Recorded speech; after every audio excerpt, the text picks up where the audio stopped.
Hey everybody out there in YouTube land, I'm Morgan. I own Jackalope Custom Designs. It's an architectural design firm based in Fort Worth, Texas here. And if you're looking to build a custom home or an add-on to your home, please go check out my website. This episode is a little different than the others I've done so far in that it all takes place on my computer.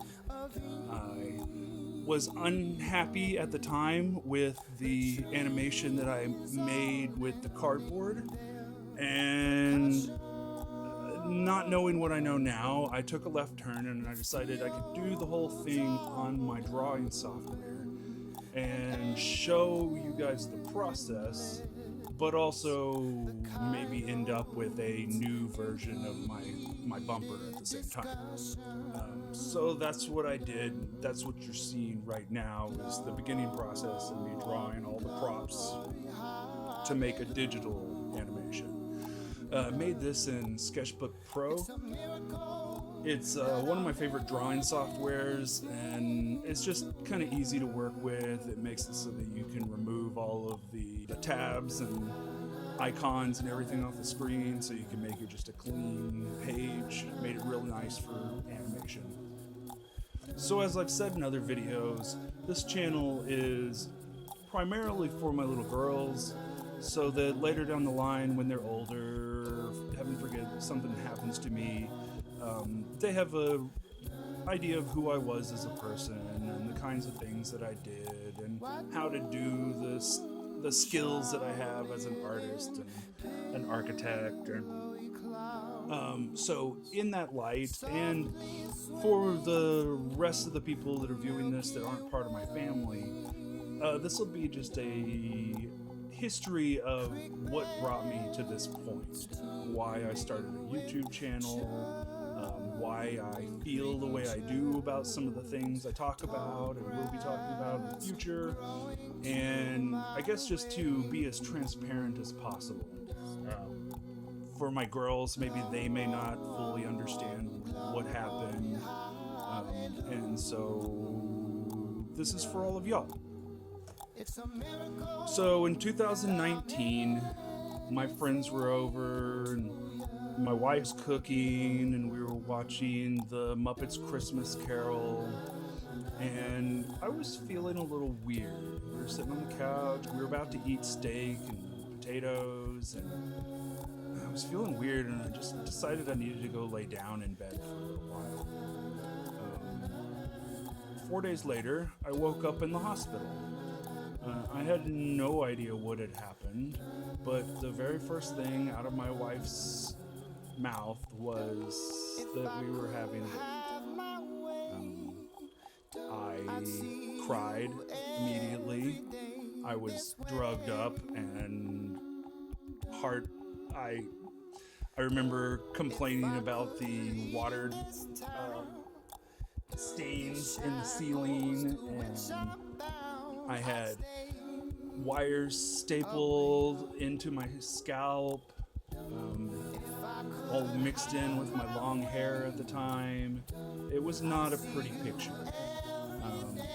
So the doctors came in, they told me that I had a glioblastoma, which is a brain tumor in your left temporal lobe. We were stunned. Luckily, I had my little girl to think of and to keep me focused. But I was, for the most part, euphoric. It was clear that I had dodged a bullet, and everything else from that point, from my perspective, was just amazing. For mom girls, for my wife, not so much.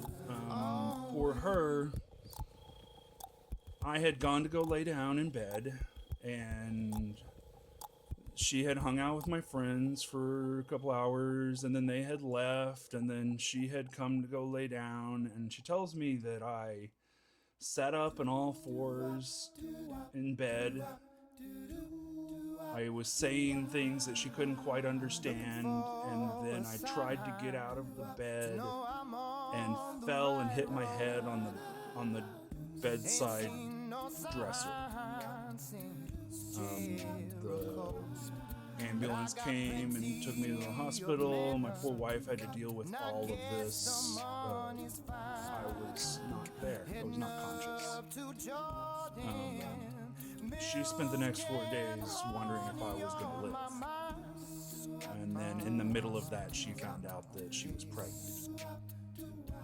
So this is all just to say how different people's experiences of the same event can be, and the ramifications of that kind of stuff can be really scary. So I went on, I had an awake craniotomy. They literally opened my brain up and woke me up in the middle of surgery and started poking electric nodes around in my brain. And they had a bunch of pictures on a piece of paper, and they would ask me, you know, what is this? And I'd be like, it's a blue K. And they'd be like, okay, we can snip out that little portion of the brain. And they'd be like, okay, what's this? And I'd be like, that's a turkey. Like, okay, we can take that little piece. And they'd be like, okay, what's this? And I'd be like, I don't know. And they'd be like, okay, that's a turkey. And so they wouldn't take that little piece. So doctor tells me they took something about the size of a quarter out of my left temporal lobe. I have a little titanium plate on the left side of my head and a bald spot from the radiation treatment. Radiation and chemotherapy is so much fun. But I was lucky. I had my little girl to think about, and I had just dodged a bullet, so I wasn't complaining about anything. I'm sure in the radiation treatment center, I was like happy-go-lucky amongst a lot of people that were not. So anyway,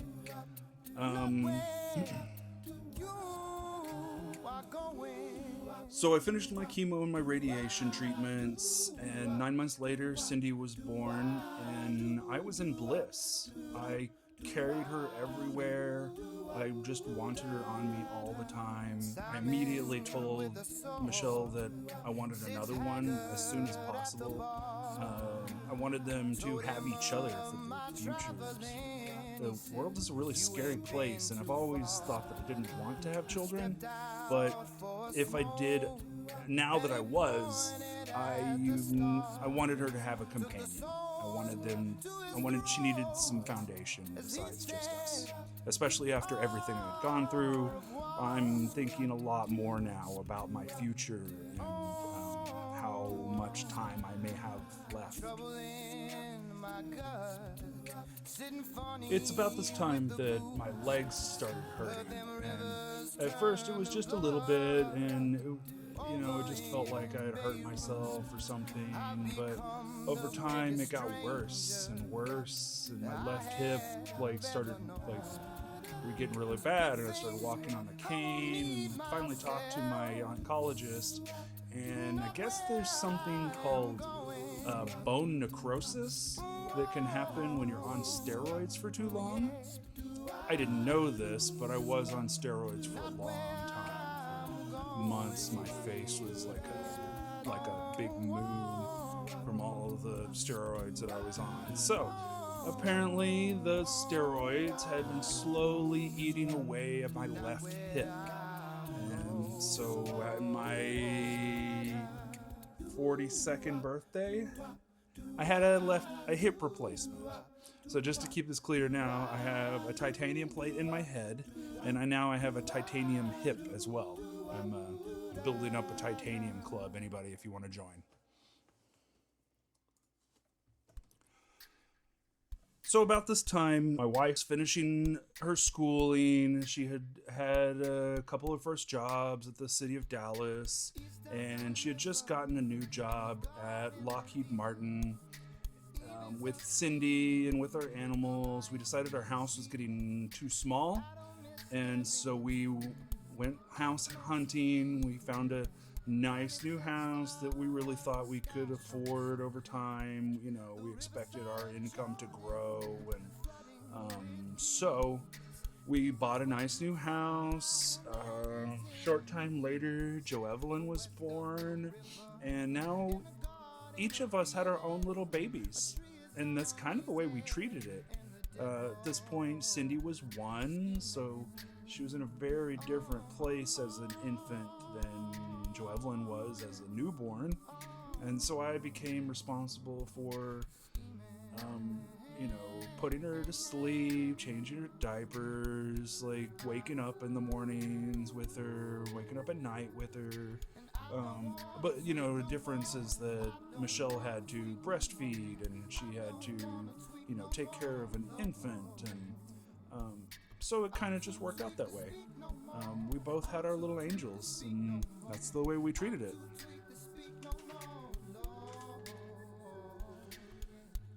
So now we have this nice new house, and we have two brand new sweet little babies. We're both working hard to pay for everything. We're paying for daycare, and I'm working my ass off, and Michelle's working her ass off. But COVID has changed the world. Everyone's afraid of each other now. The business I worked in was a family-owned business, and they all started putting their distance from me. I started making my distance from them. I ended up moving out of the business entirely. I still do like 90% of my business for them, for Steve Hawkins Custom Homes. Give them a little plug. They're a great company. And Michelle's business likewise went to work from home, so we're both working from home all day long now, and it makes life a lot easier in some ways, but it also makes things a lot worse in some ways, especially if you have underlying depression problems, underlying alcohol and drug abuse problems.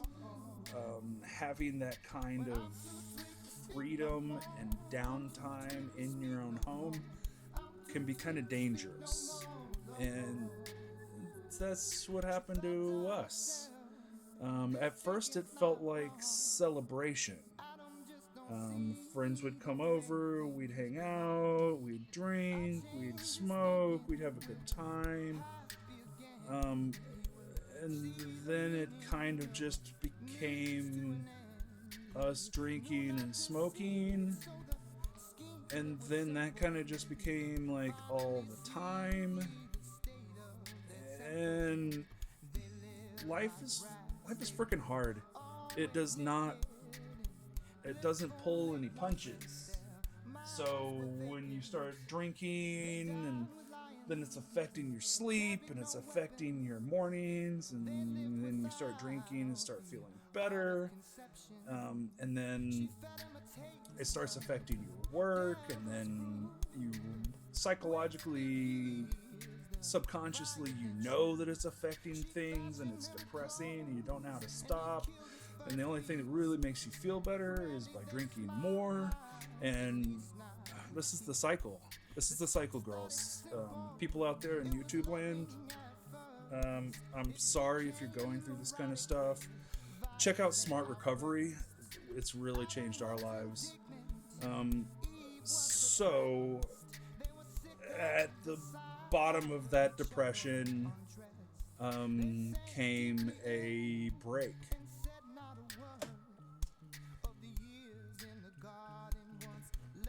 What broke was financials, sanity, stress, the girls, and money. And it just became clear that certain things were possible and certain things had to stop. And the more pressure that came down, the worse it got. It almost broke us. I mean, all of this has been so much stress, so terrifying.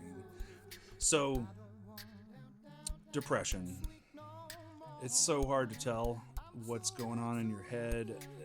It everything just starts to suck. So when the economy started taking a downturn, interest rates started rising, inflation started happening. It was really bad on my business, and it was really bad on my wife's business. And being the bottom of the totem pole as she was, and not focusing on her work like she would be expected to, she was let go. Which sent us into a downward spiral, which eventually led her to Smart Recovery. So now she's been sober a year. We both have. Our lives are still incredibly difficult. If it wasn't for ride-sharing apps, Uber and Lyft shouting y'all out, I don't know where we would be today.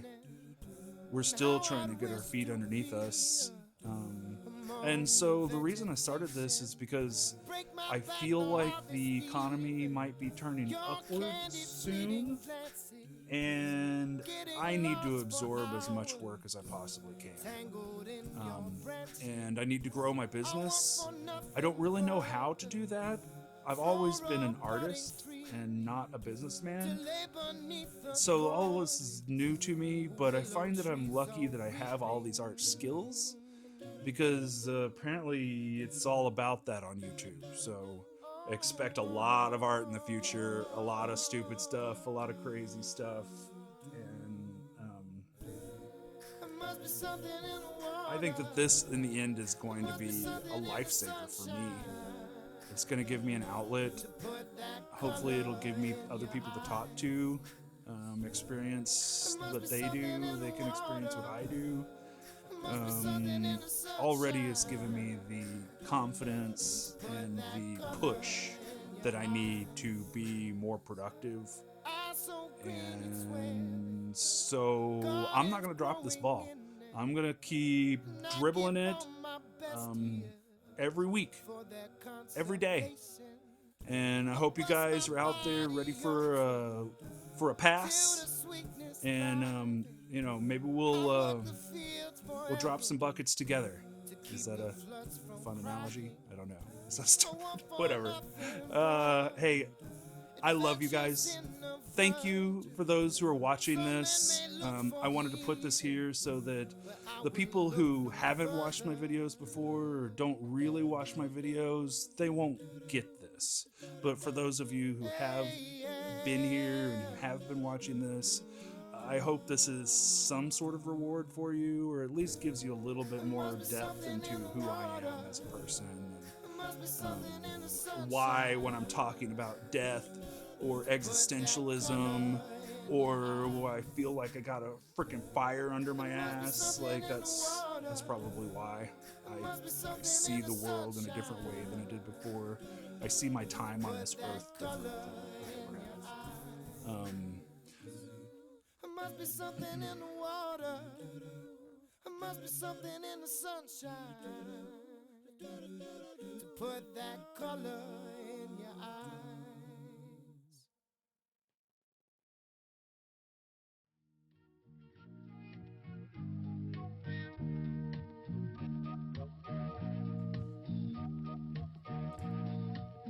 It is going to explode. Alright, and so without further ado, here is me animating.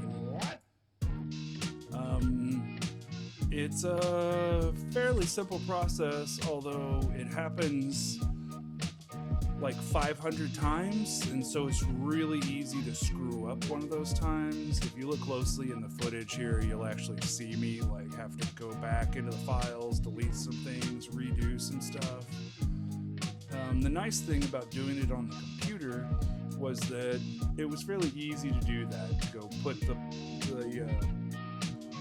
puppet back where it was in the previous frame, and to put everything back the way it was in that frame and then start over from that point. With the live action one that I did, you don't really know that this stuff is happening. You can't keep an eye on the footage the same way that it is when you have it all right in front of you changing.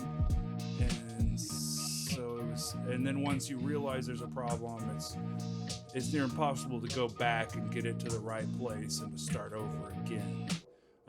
I realized that one of my problems was that I inadvertently created one long shot, which is innately more difficult. If I could easily have just put in like a close-up version of the rabbit, like giving thumbs up or something, and that would have created a break in the film, and then I could have used that break to do any number of things, but I didn't do that. I suppose in the future I could. I have all these props, so I could just go in and add some more scenes, and I don't know, maybe one day I'll do that. I really enjoyed this process. I thought it was pretty cool. I know there's some like hardcore animators out there, and please leave in the comments if you know a better software that you could do this kind of thing in. I know that there's a software that I could probably brought all these assets into and then done the animation in a proper animation studio. There were some flaws in this. It was hard to keep it 100% centered all the time. It was hard to keep the background stationary when I'm constantly zooming in a little bit. Okay, so maybe I didn't tell you what was happening here. So the character was staying the same, and every frame I would take a picture and then I would zoom in the frame just a little bit, and then I would blow the character back up so he was the same size as he was in the frame before, and then I would take the picture. And what happens is the house that looks like it's small in the distance slowly and slowly becomes bigger and bigger as the rabbit stays the same size, and it looks like he's moving towards the house. Is the crux of it all. But I'm really happy with the colors. I'm really happy with a lot of my drawing. It worked out better than I thought it could have.